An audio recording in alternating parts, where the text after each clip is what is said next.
बाबा यही अबुआ, हर पल रहूं बाबा तेरे ही पास। मन की बाबा यही अबुआ, मन की बाबा यही अबुआ।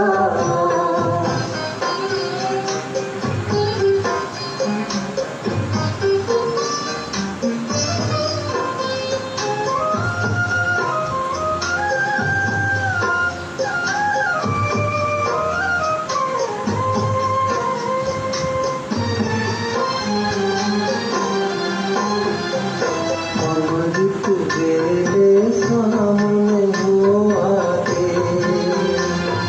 सारी खुशियाँ तुमसे हम पाते।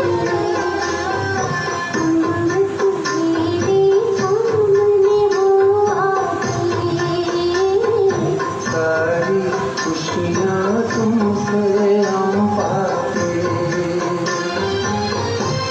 हम सब करें जीवन शिव को समर्पण। स्वर्ग की बाबा हमको देते सौगात। मन की बाबा यही अबुआ, मन की बाबा यही अबुआ।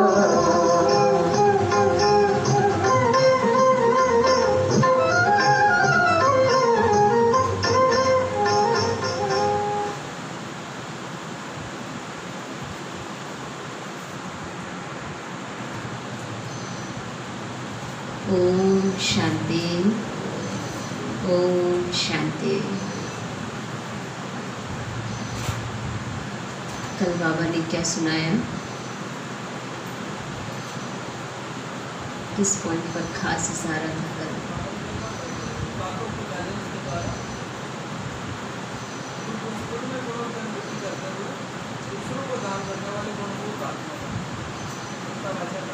गुणों का दान करने वाले बने, अपने जीवन से हम कुछ सिखाएं लोगों को, ऐसे दाता बनो।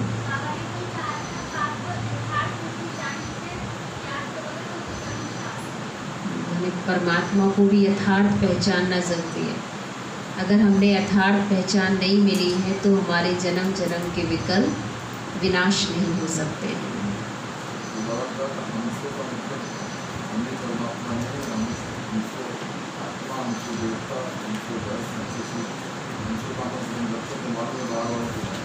जी, हंसों का मतलब ये 5 अर्थ बाबा बताता है। हंसो देवता, क्षत्रिय, वैश्य और शूद्र, और संगम पर ब्राह्मण बने हैं। तो ये चक्र चलता रहता है।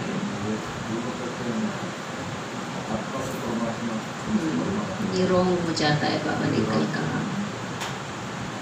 ओम शांति। तो आज की मुरली हम सुनेंगे, क्योंकि आज भी प्यारे बाबा ने बहुत ही एक प्रैक्टिकल व्यवहारिक जीवन की कला सिखाई कि प्रैक्टिकल व्यवहार हमारा कैसा होना चाहिए। हमारा खान पीन, हमारा उठना बैठना, हमारी किसी चीज़ में कहीं आकर्षण है, लगाव है, मोह है, लोभ है, तो बाबा ने कहा ऐसी कोई भी आकर्षण अगर है तो फिर ये ब्राह्मण जीवन का आनंद आपको नहीं प्राप्त होगा। अगर इस ब्राह्मण जीवन का संपूर्ण आनंद प्राप्त करना है तो उसके लिए क्या करना पड़ेगा? हमें अपनी जीभ पर कंट्रोल करना पड़ेगा, क्योंकि जीभ भी हमारी बहुत ज़्यादा खान पीन के प्रति भागती है कि हमें ये खाने को मिल जाए, कुछ देखा ये मिल जाए खाने को। तो बाबा ने कहा ब्राह्मणों को ये खान पीन के पीछे इतना भागना, स्वाद को पीछे, ये योगी आत्मा की पहचान नहीं है।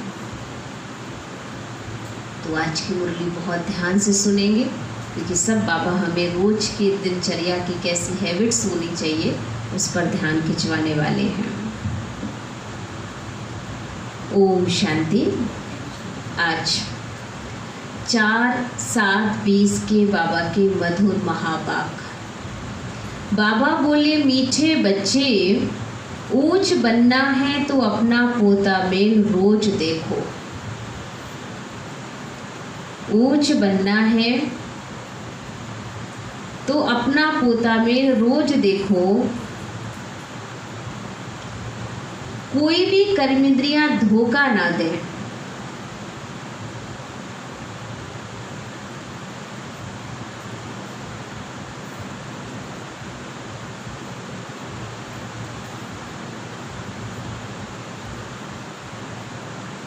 कोई भी कर्मेंद्रियां धोखा ना दे। आंखें बहुत धोखेबाज हैं, इनसे संभाल करो। आंखें भी कम नहीं है, आंखें भी बहुत धोखेबाज हैं।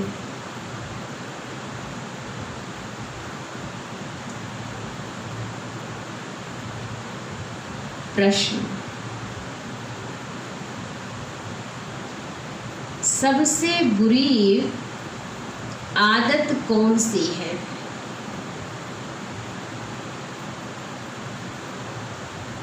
सबसे बुरी आदत कौन सी है?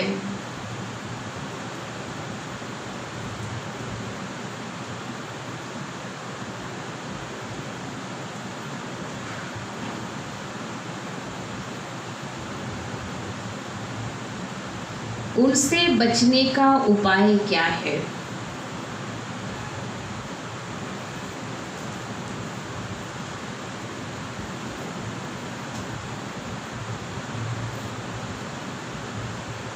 उत्तर, सबसे बुरी आदत है जबान का स्वाद।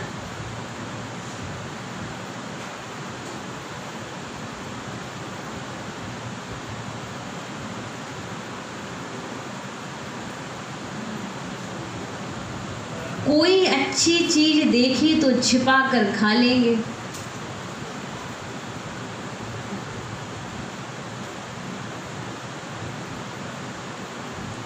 कोई अच्छी चीज देखी तो छिपाकर खा लेंगे। छिपाना अर्थात चोरी। चोरी रूपी माया भी बहुतों को नाक कान से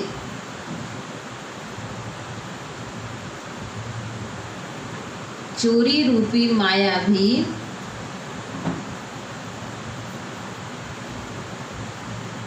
बहुतों को नाक कान से पकड़ लेती है।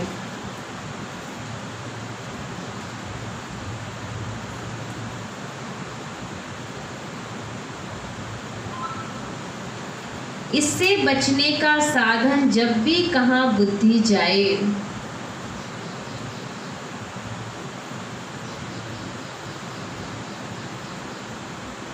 जब भी कहाँ बुद्धि जाए तो खुद ही खुद को सजा दो।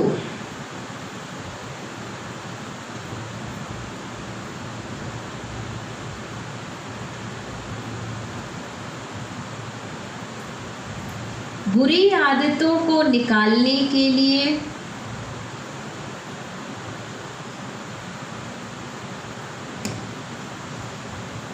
बुरी आदतों को निकालने के लिए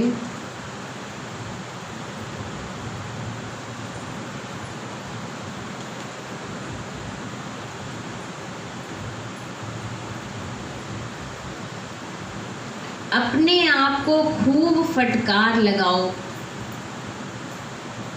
अपने आप को खूब फटकार लगाओ।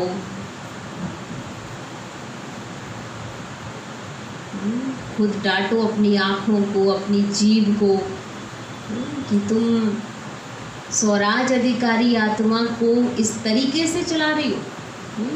तुम जीभ का क्यों गई वहाँ पे, तुम्हारा टेस्ट क्यों जाता है वहाँ, उसको बार बार ऐसे समझाओ। ओम शांति।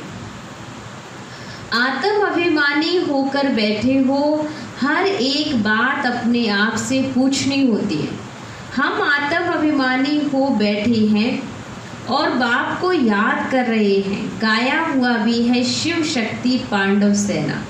ये शिव बाबा की सेना बैठी है ना। उस जिस्मानी सेना में सिर्फ जवान होते हैं, बूढ़े व बच्चे आदि नहीं है। इस सेना में बूढ़े, बच्चे, जवान आदि सब बैठे हैं, सब प्रकार के बच्चे हैं। ये है माया पर जीत पाने के लिए सेना। हर एक को माया पर जीत पाकर बाप से बेहद का वर्षा लेना है। बच्चे जानते हैं माया बड़ी प्रबल है, जितना हम आगे बढ़ेंगे माया कोई ना कोई रूप लेकर के हमारे सामने आएगी ही। कर्मेंद्रियां ही सबसे जास्ती धोखा देती हैं। चार्ट में यह भी लिखो कि आज कौन सी कर्मेंद्रियों ने धोखा दिया। आज फलानी को देखा, दिल हुई, इनको हाथ लगाएं। बाबा कहीं ना कहीं ऐसे देखता है ना बच्चों को, कोई ना कोई के मन में दे आकर्षण है, किसी व्यक्ति से लगाव है, तो मन होगा कि मिले हैं, इनसे बात करें, इनके हाथ पकड़ें, इनसे बोलें। तो बाबा कहते हैं ये भी कहीं ना कहीं माया की प्रवेशता है।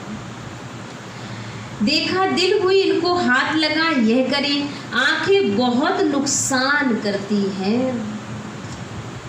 हर एक कर्मेंद्रियां देखो कौन सी कर्मेंद्रियां बहुत नुकसान करती। सूरदास का भी इस पर मिसाल देते, अपनी आंख रखनी, अपनी जांच रखनी चाहिए। आंखें बहुत धोखा देने वाली हैं। अच्छे अच्छे बच्चों को भी माया धोखा देती है। भल सर्विस अच्छी करते हैं परंतु आंखें बहुत धोखा देती हैं। ऐसे भी आज बाबा ने बड़े बड़े बच्चों को चेक किया। ज्ञान बहुत अच्छा है, सेवा भी बहुत अच्छी करते हैं, लेकिन जब प्रैक्टिकल देखा जाता है तो इंद्रियों पर कंट्रोल नहीं है, इंद्रियां चलायमान है। इस पर बड़ी जांच रखनी होती है क्योंकि दुश्मन है ना, हमारे पद को भ्रष्ट कर देती है। जो सेंसिबल बच्चे हैं उन्हों को अच्छी रीति नोट करना चाहिए। डायरी पॉकेट में पड़ी हो, जैसे भक्ति मार्ग में बुद्धि और तरफ भागती है तो अपने को चुटकी काटते हैं। ध्यान कर रहे, आरती कर रहे, ध्यान बट रहा है बार बार, तो अपने स्वयं को ही ऐसे चुटकी काटेंगे। चुटकी से मतलब एक अटेंशन जाए, दर्द महसूस हो तो उस पर एहसास हो कि हाँ मैं गलती कर रहा हूँ। तुमको भी सजा देनी चाहिए, बड़ी खबरदारी रखनी चाहिए। कर्मेंद्रियां धोखा तो नहीं देती, किनारा कर लेना चाहिए, खड़ा होकर देखना भी नहीं चाहिए। स्त्री पुरुष का ही बहुत हंगामा है, देखने से काम विकार की दृष्टि जाती है। इसलिए सन्यासी लोग आंखें बंद करके बैठते हैं। कोई कोई सन्यासी तो स्त्री को पीठ देकर बैठते हैं। उन सन्यासियों आदियों को क्या मिलता है? भक्ति में अब तो बहुत थोड़ा इतना नहीं है, लेकिन पहले के टाइम पे बहुत ज़्यादा था कि जितने भी जो त्याग तपस्वी सन्यासी होते थे वो अक्सर करके समझते थे कि स्त्री को देखने के बाद हमारा मन चलायमान होगा, हमारे मन में कोई विचार आए, इससे अच्छा होगा कि क्योंकि कंट्रोल इतना नहीं है हमारे ऊपर, लेकिन फिर भी हम बनना चाहते हैं सन्यासी, तो फिर वो सामने किसी भी स्त्री को नहीं बैठने देते थे। स्त्रियां पीछे बैठती थी क्योंकि पहले वैसे भी थोड़ी घूंघट प्रथा भी थी। महिलाएं सामने बैठने में भी एक लज्जत महसूस करती और उनको सुनाने वाले को भी लगता था कि पुरुषों को ही सामने बैठना चाहिए, सम्मान उनको मिलना चाहिए और हम देखेंगे तो कहीं हमारा मन भी विचलित होगा, इसलिए स्त्रियां हमेशा पीछे ही बैठे। तो बाबा ने कहा कारण क्या है? खुद की इंद्रियां चलायमान है। करके 10-20 लाख करोड़ इकट्ठा करेंगे, प्रोग्राम देंगे तो 10-20 लाख इकट्ठा करेंगे, मर गए तो खल्लास। इतना कमाया, सुनाया, पैसा इकट्ठा किया, कितने लोग चले गए, क्या साथ लेकर गए? कर्म की पूंजी तो साथ जाने वाली है। आपने कितने सेंटर बनाए, कितने आश्रम बना दिए, कितना प्रॉपर्टी इकट्ठी कर ली है, इन सब चीज़ों का कोई महत्व नहीं है। ये तो फिर दुनिया में भी वही सब काम कर रहे हैं और हम भी वही करें। हमारा उद्देश्य इन सब बातों से परे है। बाबा कहते हैं आपका उद्देश्य क्या है? आपका उद्देश्य है अपने पर राज करना, स्वराज अधिकारी बनना। जो स्वयं पर राज करेगा वही विश्व पर राज करेगा। और भगवान के दिल में बैठना, इंसानों के दिल में बैठना हमारा काम नहीं है, हमारा काम है भगवान के दिल पर बैठना। तो बाबा ने कहा खल्लास हो जाएंगे, फिर दूसरे जन्म में इकट्ठा करना पड़े। तो बच्चों को तो जो कुछ मिलता है वह अविनाशी वर्षा हो जाता है, वहाँ धन की भी लालच होती नहीं। ऐसी कोई अप्राप्ति होती नहीं है जिसके लिए माथा मारना पड़े। कलयुग अंत और सतयुग आदि में रात दिन का फर्क है, वहाँ तो अपार सुख होता है, यहाँ कुछ भी नहीं। बाबा हमेशा कहते हैं संगम अक्षर के साथ पुरुषोत्तम अक्षर जरूर लिखो। साफ साफ अक्षर बोलने चाहिए, समझाने में सहज होता है। मनुष्य देवता किए करत न लागी बार। निश्चय बैठा तो 1 सेकंड की बात है, तो जरूर संगम पर ही आएगा ना देवता बनाने, नरकवासी को स्वर्गवासी बनाने। मनुष्य तो घोर अंधियारे में स्वर्ग क्या होता है पता ही नहीं, और धर्म वाले तो स्वर्ग को देख भी नहीं सकते। इसलिए बाबा कहते तुम्हारा धर्म बहुत सुख देने वाला है। उनको कहते ही है हेवन, परंतु ये थोड़ी ही समझते हैं कि हम भी हेवन में जा सकते, किसको भी पता नहीं। भारतवासी ये भूल गए हैं, हेवन को लाखों वर्ष कह देते हैं। क्रिश्चियन लोग खुद कहते हैं कि 3000 वर्ष पहले ये भारत हेवन था, पैराडाइज था। लक्ष्मी नारायण को कहते ही गॉड गॉडेस, जरूर गॉड ही गॉडेस बनाएंगे। तो मेहनत करनी चाहिए, रोज अपना पोता मेल देखना चाहिए, कौन सी कर्म इंद्रियों ने हमें धोखा दिया। इंद्रियां तो बहुत सारी है हमारी, तो चेक करो कि हमारे हाथ, हमारी आँखें, हमारा मुख, हमारी जीभ, कोई ऐसी चीज़ हो गई हमसे जो हमें बहुत ज़्यादा रस आ रहा है। और सबसे ज़्यादा तो बाबा कहते धोखेबाज अगर कोई है तो ये आँखें हैं। आँखें ही सबसे ज़्यादा धोखेबाज है। और सेकंड नंबर में बाबा ने कहा फिर जीभ, ये भी कम नहीं है ना। ये अपने खिलाने के लिए, खाने के लिए क्या क्या नहीं करते। और कहते भी हैं कि जीभ में जो है हड्डियां नहीं होती हैं, पर ये हड्डियां तुड़वाने में देरी नहीं करती है। ज़्यादा बोल दिया, कुछ ऐसा बोल दिया तो हड्डी भी टूट सकती है। तो बाबा ने कहा जवान को संभाल के रखना, इसलिए हर इंद्रियां कंट्रोल में रहें, उसी में हमारा भला है और दूसरों का भला है। लेकिन अगर हम अपनी इंद्रियों पे कंट्रोल नहीं कर पाते तो कहीं ना कहीं माया के वश अवश्य हो जाएंगे। इसलिए कर्म इंद्रियों ने धोखा दिया। जवान भी कोई कम नहीं है, कोई अच्छी चीज देखी छिपा कर खा लेंगे, लेकिन कुछ गड़बड़ हुआ है। बाबा निकालता है तो कुछ तो गड़बड़ होता है कहीं। तो बाबा ने कहा बच्चे छुपा कर खा लेते हैं।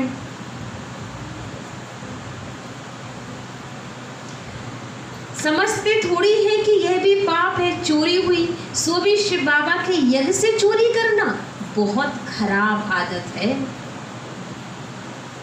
चोरी तो एक तो आप बाहर चोरी की, चलो ज्ञान नहीं था, समझ नहीं थी। अब यहाँ आके भी हमारा जीभ का टेस्ट है कि देखा अच्छी चीज़ बनी, आज बढ़िया है, और सबको तो आज मिलने वाली नहीं है ये है? तो बस उठाया खा लिया। बाबा कोई मना थोड़ी कर रहा है, लेकिन फिर भी जीभ ने तो हमको कहीं ना कहीं गड़बड़ कर ही दिया ना, हमारा चाट खराब कर दिया। इसलिए चोरी हुई ना, सो भी शिव बाबा की एक से चोरी करना बहुत खराब है। कब का चोर हो सो लक का चोर हो, चोर चोर ही होता है। आपने कहा हमने बाबा घर से सामान ही तो उठाया, चीज़ें तो खानी थी, कुछ और थोड़ी उठा के ले गए हो। लेकिन फिर भी बिना पूछे उठाया खाया, तो कहीं ना कहीं मन से खुद पूछो कि उस वक्त जब उठा रहे थे तो आपके अंदर क्या हो रहा था। आप दूसरों की बात छोड़िए, लेकिन आपकी मन की चंचलता उस वक्त क्या कह रही थी, आप कैसा फील कर रहे थे, वो महत्वपूर्ण बात होती है। इसलिए बहुतों को माया नाक से पकड़ती रहती है। सब बुरी आदतें निकालनी, अपने पर फटकार डालनी चाहिए। जब तक बुरी आदतें हैं तब तक ऊंच पद पा ही नहीं सकेंगे। स्वर्ग में जाना तो बड़ी बात नहीं है, परंतु कहाँ राजा रानी और कहाँ प्रजा बन जाना। आप कहोगे बाबा ने तो कहा है मैं चोर हूँ तो क्या हुआ, लेकिन कम से कम स्वर्ग में तो जाऊंगा ही। पर कहाँ राजा महाराजा बनना और कहाँ फिर दास दासी बनोगे, क्योंकि जैसे छुपाने की आदत है तो जाओ फिर ऐसे छुप छुप के ही खाओ। तो बाबा कहते कर्मेंद्रियों की बड़ी जांच करनी चाहिए, कौन सी कर्मेंद्रियां धोखा देती, पोता मेल निकालना चाहिए। व्यापार है ना, बाप समझाते मेरे से व्यापार करना, ऊंच पद पाना तो श्रीमत पर चलो। बाप डायरेक्शन देंगे, उसमें भी माया विघन डालेगी, करने नहीं देगी। बाबा कहते हैं ये भूलो मत, गफलत करने से फिर बहुत पछताएंगे, कभी ऊंच पद पा नहीं पाएंगे। अभी तो खुशी से कहते हम नर से नारायण बनेंगे, परंतु अपने से पूछना चाहिए कि क्या हम ऐसी आदतों के होते हुए नर से नारायण बन सकते हैं। नारद जी का भी क्या मिसाल आता है। नारद जी लक्ष्मी को बरने निकल पड़े, पर सूरत तो बंदर वाली लेके जा रहे हैं। सोच में भी है कि लक्ष्मी तो हम ही को ही माला पहनाने वाली है, क्योंकि हम तो बहुत सुंदर लग रहे हैं।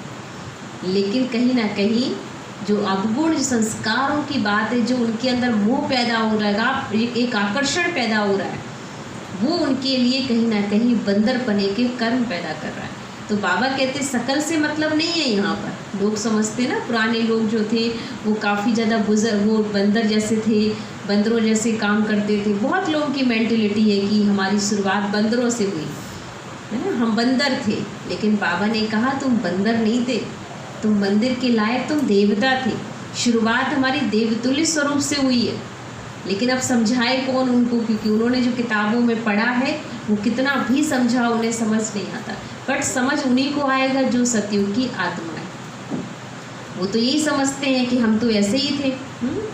तो बाबा कहते हैं कि अगर कहो तो समझेंगे नहीं ना। तो आंखें बड़ा धोखा देती हैं, तरस पड़ेगा इनको, कहेंगे सारे दिन का पोता मिल देखो, भूले तो बहुत होती रहती हैं। आंखें बड़ा धोखा देती, तरस पड़ेगा इनको, खिलाऊं सौगात दूं।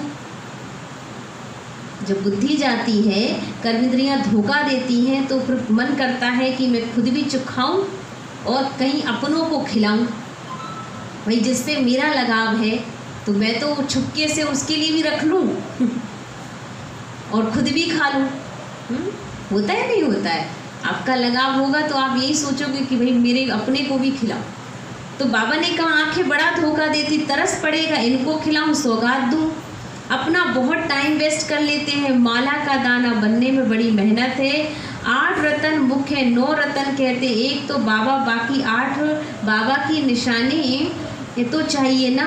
बीच में कोई ग्रहचारी आदि आती है तो 9 रतन की अंगूठी आदि पहनाते। इतने ढेर पुरुषार्थ करने वालों से 8 निकलते हैं, पास विद ऑनर्स। 8 रत्नों की बहुत महिमा है। देह अभिमान में आने से कर्मेंद्रियां धोखा देती हैं। भक्ति में भी चिंता रहती है ना, सिर पर पाप बहुत है। दान पुण्य करें तो पाप मिट जाए, सतयुग में कोई चिंता की बात नहीं, क्योंकि वहाँ रावण राज ही नहीं है। वहाँ भी ऐसे बातें हो फिर तो नरक और स्वर्ग में कुछ फर्क ही ना रहे। तुमको इतना ऊंच पद पाने के लिए भगवान बैठ पढ़ाते, बाबा याद नहीं पड़ता। अच्छा पढ़ाने वाला टीचर तो याद पड़े। अच्छा भला ये याद करो कि हमारा एक ही बाबा सतगुरु है। मनुष्यों ने आसुरी मत पर बाबा का कितना तिरस्कार किया है। बाप अब सब पर उपकार करते हैं, तुम बच्चों को भी उपकार करना चाहिए। जैसे बाबा ने हमारे ऊपर उपकार किया, हमें एक समझ दी सही टाइम पर आकर के, हमें इतना निश्चिंत रखा हुआ। ऐसी कंडीशन पर, वैसे माहौल में भी हम बिल्कुल हल्के, संकल्प भी नहीं है जरा सा भी कि हाँ ये क्या हो गया, क्योंकि हम सब पहले से तैयार हैं। इसलिए बिल्कुल फ्री माइंड अपने पुरुषार्थ में, अपने वही कारोबार में लगे हुए हैं, क्योंकि हमें बस पता है कि बाबा ने जो किया वो ब्रह्मानुसार बहुत कल्याणकारी। इसमें ही हमारे कहीं ना कहीं प्रकृति का कुछ विशेष कार्य होने वाला है। तो बच्चों को भी उपकार करना चाहिए, किसी पर भी अपकार नहीं, कुदृष्टि भी नहीं। अपना ही नुकसान करते हैं, वह वाइब्रेशन पर दूसरों पर भी असर पड़ता। बाप कहते बहुत बड़ी मंजिल, रोज अपना पोता मिल देखो। कोई विकर्म तो नहीं बनाया, ये है ही विकर्मी दुनिया। विकर्मी संवत, विकर्मा जी देवताओं के संवत का कोई को पता नहीं। बाप समझाते विकर्मा जी संवत को 5000 वर्ष हुए, फिर बाद में विकर्म संवत शुरू होता है। राजाएं भी विकर्म ही करते रहते हैं। जब बाप कहते हैं कर्म अकर्म विकर्म की गति मैं तुमको समझाता हूँ, रावण राज में तुम्हारे कर्म विकर्म बन जाते हैं और बाबा आता है तुम्हारे कर्म को सत्कर्म बनाने के। सतयुग में कर्म अकर्म होते हैं, विकर्म बनता नहीं, वहां विकार का ही नाम नहीं। यह है ज्ञान का तीसरा नेत्र। अभी तुमको मिला, अभी तुम बच्चे बाप के द्वारा त्रिनेत्री और त्रिकालदर्शी बन रहे हो। त्रिकालदर्शी भी हो और त्रिनेत्री भी हो। तीसरा नेत्र खुल गया और तीनों लोगों का ज्ञान मिल गया है। मनुष्य कोई बना ना सके, तुमको बनाने वाला बाप है। पहले जब आस्तिक हो तब त्रिनेत्री त्रिकालदर्शी बने। सारा ड्रामा का राज बुद्धि में, मूल वतन सूक्ष्म वतन 84 का चक्र सब बुद्धि में। फिर पीछे और धर्म आते हैं, वृद्धि को पाते रहते। उन धर्म स्थापकों को गुरु नहीं कहेंगे। गुरु कौन है? एक परमात्मा ही सतगुरु, सर्व की सदगति करने वाला सतगुरु है। बाकी वह कोई सदगति करने थोड़ी ही आते हैं, वह धर्म स्थापन के लिए आते हैं। लेकिन हमारी सदगति कोई गुरु नहीं कर सकते हैं। क्राइस्ट को याद करने से सदगति थोड़ी ही होगी, विकर्म विनाश थोड़ी ही होंगे, कुछ भी नहीं। उन सबको भक्ति की लाइन में कहा जाएगा, ज्ञान की लाइन में सिर्फ तुम हो। तुम पंडे हो, सबको शांति धाम सुख धाम का रास्ता बताते हो। तो सच्चे सच्चे पंडे तुम बच्चे हो। बाप ही लिबरेटर गाइड, उस बाबा को याद करने से ही विकर्म विनाश होंगे। अभी तुम बच्चे अपने विकर्म विनाश करने का पुरुषार्थ करते रहो। तो तुम्हारे ध्यान में रखना है कि एक तरफ पुरुषार्थ, दूसरी तरफ विकर्म ना होता रहे। पुरुषार्थ के साथ साथ विकर्म भी किया तो 100 गुना हो जाएगा। माने हम एक तरफ पुरुषार्थ कर रहे हैं, दूसरी तरफ हमारी इंद्रियां चंचलता कर रही हैं। तो बाबा कहते हैं फिर आपका बन क्या रहा है? सब गड़बड़ हो रहा है। जितना हो सके, बाबा कहते जितना हो सके उतना विकर्म ना करो, अपने से चेक करो, नहीं तो एडिशन भी होगी, नाम भी बदनाम करेंगे। जबकि जानते हो भगवान हमको पढ़ाते तो फिर कोई विकर्म नहीं करना चाहिए। छोटी चोरी या बड़ी चोरी पाप तो हो ही जाता है ना। ये आंखें बड़ा धोखा देती है। बाप बच्चों की चलन से समझ जाते, कभी ख्याल भी ना आए कि ये हमारी स्त्री है। ये भी भान आते ही हमारे पति है। बुद्धि चलती है ना, तो कहीं ना कहीं जिसमें देखा तो वो भान तो रहते ही है। तो स्त्री है तो स्त्री के रूप में ही हम उसे वही व्यवहार, वही हमारी सोच उसके लिए चलती है। तो बाबा कहता है बच्चे ख्याल रखो, हम ब्रह्मा कुमार और ब्रह्मा कुमारी हैं। भगवान के बच्चे हैं, वो भी भगवान की बच्ची है और हम भी भगवान के बच्चे हैं। हमारी दृष्टि वृत्ति जो है वो बिल्कुल एक पवित्र होनी चाहिए।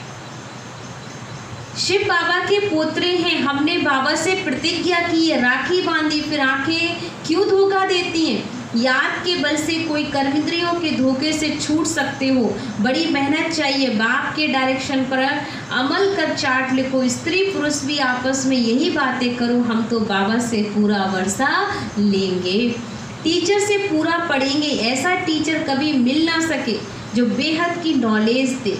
लक्ष्मी नारायण ही नहीं जानते तो उनके पिछाड़ी आने वाले कैसे जान सकते हैं? बाप कहते सृष्टि के आदि मद अंत का ज्ञान से तुम बच्चे जानते हो। संगम पर बाबा बहुत समझाते, ये करो ऐसे करो, फिर यहाँ से उठो तो खल्लास। इतना बाबा समझा रहा है, इतनी मुरली में भी कितना पेज समझा दिया है बाबा ने, जो है 1.5 पेज समझा दिया। और इतना समझाने के बाद भी बाबा कहता फिर भी ये करो वो करो, ऐसे नहीं करो, ऐसा नहीं खाओ, दृष्टि अपनी पवित्र रखो। फिर जब तक यहाँ तक है तब तक तो बहुत अच्छा जी बाबा, घर गए तो फिर माया। यह नहीं समझते कि शिव बाबा हमको कहते, हमेशा समझो शिव बाबा कहते इनका फोटो भी नहीं रखो, ये रथ तो लोन लिया ना। बहुत लोगों के मन में रहता है ये ब्रह्मा बाबा ही सब कुछ, ये ब्रह्मा ही इनका भगवान, इनका गुरु है ना। बाबा कहता है बच्चे हमें इनकी फ़ोटो रखने की भी आवश्यकता नहीं कि फ़ोटो रखो तभी योग लगेगा। हमारा योग तो भगवान से है, डायरेक्ट निराकार से। ये तो सिर्फ एक माध्यम रथ है जिसको हम फॉलो करते हैं, जो उन्होंने प्रैक्टिकल हमें दिखाया है करके जीवन से। इसलिए हम उनको सामने रखते हैं कि उन्हें देखें तो हमें याद आए कि हमें कैसा बनना है। बाकी तो हमें कनेक्शन अपने निराकार परमात्मा से ही रखना है। ये भी पुरुषार्थी, ये भी कहते मैं बाबा से वर्षा ले रहा हूँ, तुम्हारे सदृश ये भी स्टूडेंट लाइफ में है, आगे चल तुम्हारी महिमा होगी। अभी तो तुम पूज्य देवता बनने के लिए पढ़ते हो, फिर सतयुग में तुम देवता बनेंगे। ये सब बातें सिवाय बाप के और कोई समझा ना सके। तकदीर में नहीं है तो संशय उठता, शिव बाबा कैसे आकर पढ़ाएंगे? मैं नहीं मानता। मानते नहीं हो तो फिर शिव बाबा को याद भी कैसे करोगे? जब तक तुमने भगवान की बात नहीं मानोगे तब तक उनकी पढ़ाई में तुम्हारा मन ही नहीं लगेगा, पढ़ाने वाले पर तुम्हारा विश्वास ही नहीं बैठेगा। विकर्म विनाश हो ही नहीं सकेंगे। ये सारी नंबरवार, बाबा कहते हैं ये सारी जो चल रही स्थिति, ये नंबरवार राजधानी स्थापन हो रही है। दास दासियां भी तो चाहिए। राजाओं को दासियां भी दहेज में मिलती, यहाँ ही इतनी दासियां रखते हैं तो सतयुग में कितनी होगी? यहाँ के भी जो बड़े बड़े राजाएं होते हैं उनके पास भी काफ़ी लोग दास दासियां रहते हैं, बहुत नौकर चाकर, इतने काम करने वाले। तो बाबा कहते हैं कलयुग में जब इतने दास दासियां हो सकते हैं, इतने नौकर चाकर, उनके हर एक चीज़ के एक एक अलग अलग काम के लोग बैठे हुए हैं, तो सतयुग की बात विचार कर सकते हो कि वहाँ क्या होगा। सोचो सतयुग में कितनी होगी।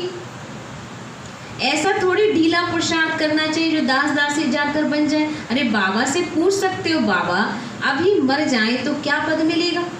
बता सकता है बाबा, क्या कमाई की है हमने तो हमें क्या मिलेगा? मान लीजिए आज ही शरीर छूट जाए तो हमने इतनी कमाई की कि कम से कम अब दूसरा जन्म में हम नहीं कर पाए तो इतना यहाँ का स्टॉक हो कि वहाँ जाके आराम से हमारा काम चल जाए, क्योंकि वहाँ तो बचपन में जाएंगे। अब बच्चा तो इतने जल्दी पुरुषार्थ नहीं कर सकता, 5-6 साल तो हमें 100% लगेंगे ही उस चीज़ के लिए, अपने आप को ग्रोथ करने में, समझने में, ज्ञान को वहाँ कोई विद्यालय तक पहुँचने में। अब उतने टाइम हमारा कहाँ हम कवर कर पाएंगे? और हो सकता है हमें अच्छा परिवार ही ऐसा ना मिले जो ज्ञान की ओर ले जाए हमें, फिर क्या करोगे? तो अच्छा यही है कि पुण्य कर्म का अकाउंट जो बनाना है हमें यहाँ बनाना है। हम ये ना सोचें कि आगे बना लेंगे, जो करना है इसी तन के माध्यम से हमें अपना 21 जन्मों का पुरुषार्थ यही कवर करके जाना। मम्मा जैसे दिखाते हैं 45 साल में जो है मम्मा ने शरीर छोड़ा और मम्मा ने अपना पुरुषार्थ सारा उसी उम्र में ही कंप्लीट किया। ब्रह्मा बाबा ने भी अपना पूरा पुरुषार्थ उसी में ही जीवन में कंप्लीट किया, तभी उन्होंने इतना परफेक्ट पुरुषार्थ किया कि उसके बाद जो वो आत्माएं जब गई तो उन्हें जन्म नहीं ले, उन्हें कहीं ना कहीं बाबा ने खास सेवा अर्थ उनको विशेष कार्य दिया हुआ है। दादी प्रकाश मणि जी का भी यही। तो जो जो रतन यहाँ सारे हिसाब पूरे करके और इतनी कारोबार करके गए हैं, उनको बाबा ने ऐसे वैसे जन्म में भी नहीं भेजा। वहाँ पर उनको स्पेशल कहीं ऐसे कारोबार के निमित्त रखा हुआ है जहाँ हिसाब किताब नहीं चुकतू कर रहे हो, वहाँ पर वो काम कर रहे हैं, जो कि बाबा उनसे कुछ करा रहा है।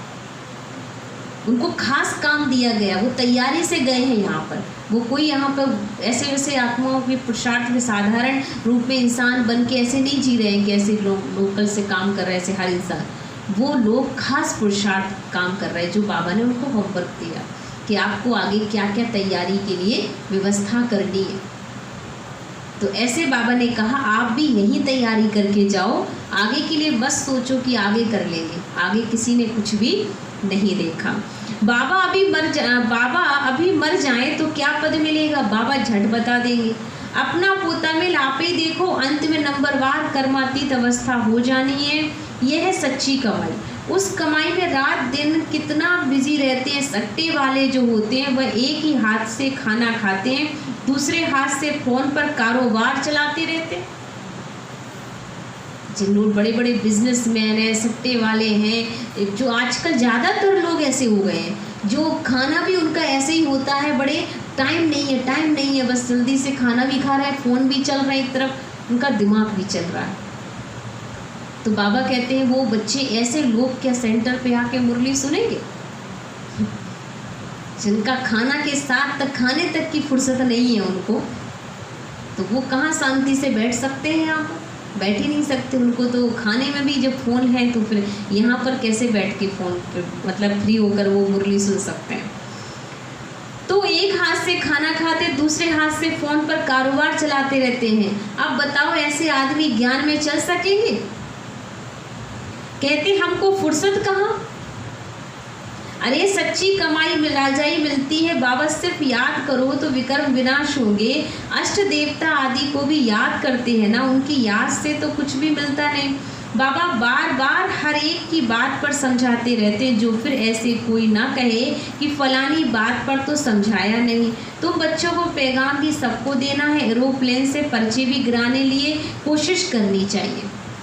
माना काम जो कुछ है बच्चे सब कर डालो, जो जो कर सकते हैं। सबकी योग्यता अलग अलग है, तो जो एरोप्लेन से सफ़र कर सकता है, एरोप्लेन से उनके पास कोई अच्छी अथॉरिटी है या फ्लाइट है किसी की, तो वो अपना पर्ची करवा दे, जन जन तक पैगाम पहुंच जाए।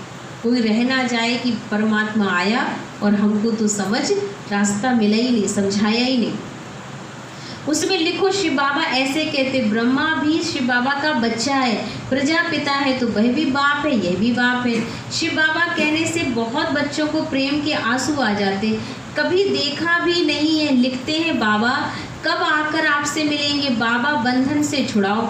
बहुतों को बाबा का फिर प्रिंट का भी साक्षात्कार होता है, प्रिंस का भी। आगे चल बहुतों को साक्षात्कार होंगे, फिर पुरुषार्थ तो करना पड़े। मनुष्य को मरने समय कहते भगवान को याद करो। अंत समय बाबा कहते हैं जो जैसा पुरुषार्थ करेगा उसको अपने उस स्वरूप का साक्षात्कार होगा। हम प्रिंस प्रिंसेस बनने वाले हैं तो हमें प्रिंस का साक्षात्कार होगा। और उस समय बाबा कहते हैं मनुष्य को मरने समय कहते भगवान को याद करो, तुम भी देखेंगे पिछाड़ी में खूब पुरुषार्थ करेंगे, याद करने लग पड़ेंगे। बाबा राय देते बच्चे जो समय मिले उसमें पुरुषार्थ कर मेकअप कर लो। बाप की याद मेरे विकर्म विनाश करो तो पीछे आते भी आगे जा सकते हो। जैसे ट्रेन लेट होती है तो मेकअप कर लेते हैं ना, तुमको भी यहाँ समय मिलता है तो मेकअप कर लो, यहाँ आकर कमाई करने लग जाओ। बाबा राय भी देते हैं ऐसे ऐसे करो, अपना कल्याण करो, बाप की श्रीमत पर चलो। मान लीजिए ट्रेन लेट हो गई तो कवर कर लेती है ट्रेन, आगे थोड़ा स्पीड बढ़ा करके उसको बराबर फिर पहुंच जाती है, जब पहुंच दूसरे स्टेशन टाइम पे पहुंच जाएगी। एरोप्लेन से पर्चे गिराओ, जो मनुष्य समझे कि यह तो बरोबर ठीक पैगाम देते रहते, भारत कितना बड़ा है सबको मालूम पड़ना चाहिए। जो फिर ऐसे ना कहें कि बाबा हमको पता ही नहीं पड़ा, ये बात कोई नहीं कह सकता कि बाबा हमको तो पता ही नहीं पड़ा। ये बात नहीं बोलनी चाहिए किसी को, ये बोलना माना हमारा अकाउंट भी कहीं ना कहीं गड़बड़ होना। अच्छा, मीठे मीठे सिकी लदे बच्चों प्रति माता पिता बाप दादा का याद प्यार और गुड मॉर्निंग। रूहानी बाप की रूहानी बच्चों को नमस्ते। हम रूहानी बच्चों की रूहानी बाप दादा को दिल व जान से सिक व प्रेम से याद प्यार और गुड मॉर्निंग। नमस्ते नमस्ते नमस्ते। शुक्रिया बाबा, शुक्रिया बाबा, शुक्रिया।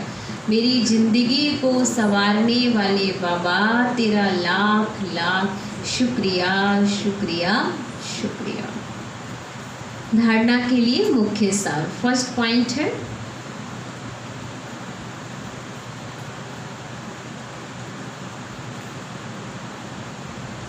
सेंसिबल बन अपनी जांच करनी है। सेंसिबल बन अपनी जांच करनी है कि आंखें धोखा तो नहीं देती हैं।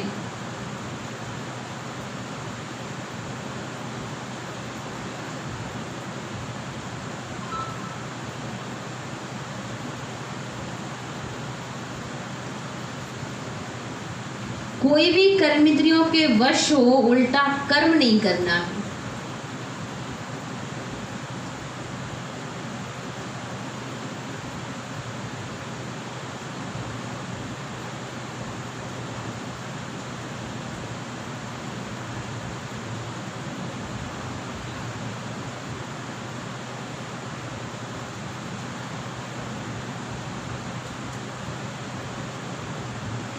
याद के बल से कर्मेंद्रियों के धोखे से छूटना है।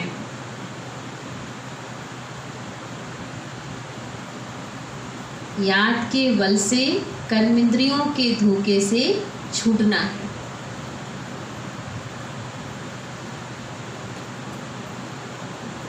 सेकंड पॉइंट, इस सच्ची कमाई के लिए समय निकालना है।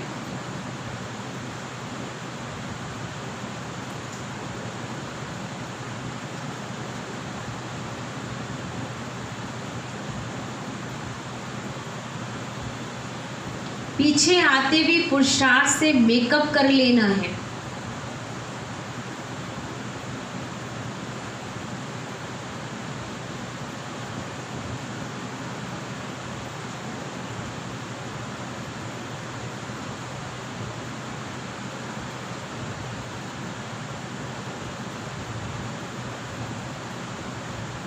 ये विकर्म विनाश करने का समय है।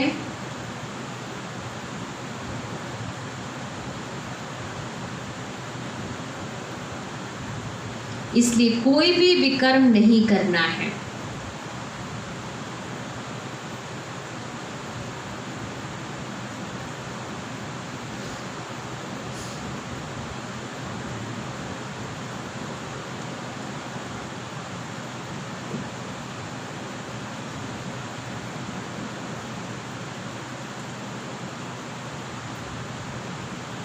वरदान,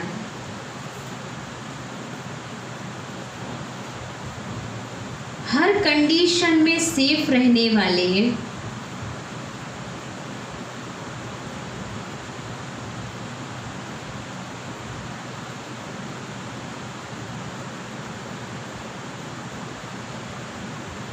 एयर कंडीशन के टिकट के अधिकारी भव।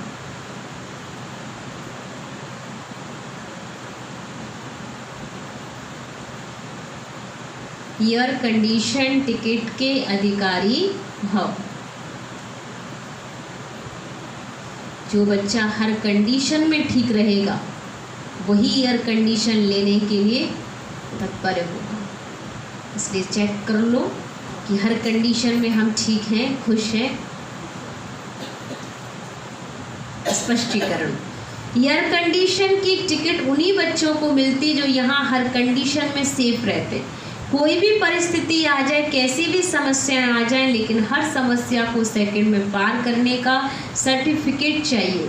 जैसे उस टिकट के लिए पैसे देते हो, ऐसे यहाँ सदा विजयी बनने की मनी चाहिए जिससे टिकट मिल सके। ये मनी प्राप्त करने के लिए मेहनत करने की ज़रूरत नहीं है। सिर्फ बाप के साथ सदा साथ रहो तो अनगिनत कमाई जमा होती रहेगी। उस एयर कंडीशन टिकट के लिए मनी चाहिए, पर इस टिकट के लिए बाबा का साथ चाहिए अगर एयर कंडीशन में बैठना है। स्लोगन है, कैसी भी परिस्थिति हो,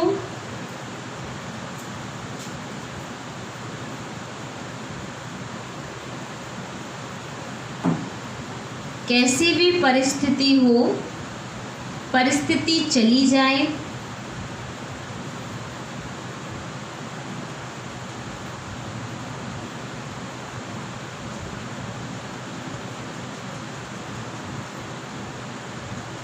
लेकिन खुशी ना जाए, क्योंकि खुशी हमारी क्या है, प्रॉपर्टी है। और प्रॉपर्टी जो है कोई भी नहीं देना चाहता आज के समय। कहते हैं हमारी जान लेनी, जान ले लो, पर हम प्रॉपर्टी नहीं देंगे। होता है ना दुनिया में, पैसे के लिए, मकान ज़मीन के लिए कितना लोग मरने के लिए तैयार हैं, रिश्ते नातों को भी छोड़ने के तैयार है। और हमारी प्रॉपर्टी कौन सी है? खुशी, शांति, पवित्रता, ये सब हमारी प्रॉपर्टी है, हमारी दिव्यता। तो हमारी प्रॉपर्टी हमसे छीननी नहीं चाहिए, हमें याद रखना है। लेकिन होता है कभी कभी परिस्थितियाँ ऐसी सामने आती हैं जो थोड़ी सी स्थिति बनती, लेकिन फिर बाबा तुरंत, अगर हमें सदा साथ है, बाबा की याद है, तो वो चीज़ पुनः हम वापस फिर उसी अवस्था में स्थित हो जाए। चलें, सभी बाबा की याद में बैठेंगे अभी। और 5 मिनट बाबा से जो हमने सुना है उसको अंदर ही अंदर मंथन करेंगे और मंथन करते हुए बाबा की याद में स्थित हो जाएंगे। ओम शांति।